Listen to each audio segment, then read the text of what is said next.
চাঁদপুর ৫ আসন এনসিপির অন্যতম শীর্ষ নেতা নাসিরউদ্দিন পাটোয়ারির নির্বাচনী এলাকা।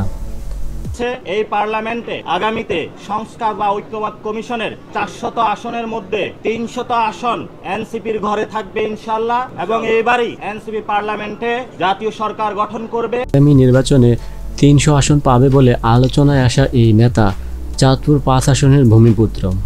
তবে ফেব্রুয়ারিতে নির্বাচন হবে না। ফেব্রুয়ারিতে নির্বাচন হবে না বলা এই এনসিপি নেতা খুব একটা প্রচার প্রচারণায় মাঠে নেই। বর্তমানে তিনি এনসিপির অন্যান্য শীর্ষ নেতাদের সঙ্গে জাপান সফরে রয়েছেন। তবে চাঁদপুর ৫ আসনে জিততে হলে নাসিরউদ্দিন পাটোয়ারিকে হারাতে হবে দুই হেভিওয়েট প্রার্থীকে, যথা জেলা বিএনপির সাবেক সভাপতি প্রকৌশলী মমিনুল হক এবং জেলা জামায়াতের আমির অধ্যাপক আবুল হোসাইনকে। ইঞ্জিনিয়ার মমিনুল হক হাজীগঞ্জ শাহরাস্তি মাটি ও মানুষের নেতা হিসেবে পরিচিত। ২০০৮ ও ২০১৮ সালের নির্বাচনে এই আসনে বিএনপির প্রার্থী ছিলেন তিনি।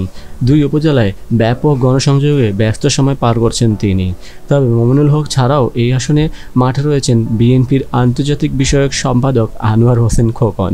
তিনিও এলাকায় গণসংযোগে ব্যস্ত রয়েছেন বলে জানা গেছে। অপরদিকে জামায়াতের একক প্রার্থী হিসেবে কিছুটা সুবিধাজনক অবস্থায় রয়েছেন জেলা জামায়াতের আমির অধ্যাপক আবুল হোসাইন। তিনি গণসংযোগ করার পাশাপাশি ব্যস্ত সময় পার করছেন শিবিরের বর্তমান ও সাবেক নেতাদের সঙ্গে মত বিনিময়। এই আসনে সবার নজর থাকবে এনসিপির অন্যতম শীর্ষ নেতা নাসিরউদ্দিন পাটোয়ারির দিকে।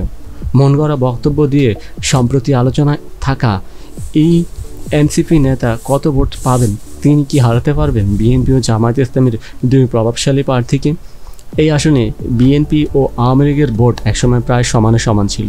তবে এখন রাজনীতির মাঠে আওয়ামী লীগ অনুপস্থিত হওয়ায় সুযোগ কাজে লাগাতে মরিয়া বিএনপি ও জামায়াত।